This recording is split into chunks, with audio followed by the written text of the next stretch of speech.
հայոց ցեղասպանության խնդիրը Թուրքիայի Հանրապետության համար դարձավ խնդիր։ Ու Թուրքիան ինչ էր անում։ Սկզբից սկսեց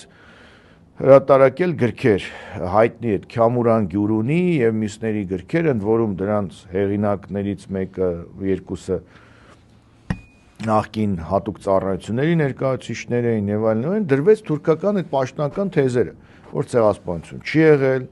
հետո մի քիչ ավելի ուշ դրեցին, որ դե հայերը տեղահանվել են, տեղահանության ընթացքում միգուցե եւ ճանապարհին ինչ որ հանցագործ խմբեր հարձակվել են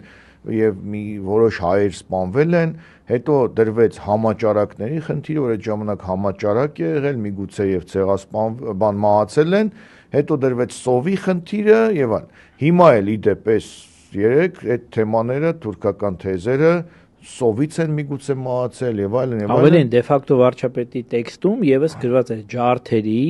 սովի եւ տեղահանության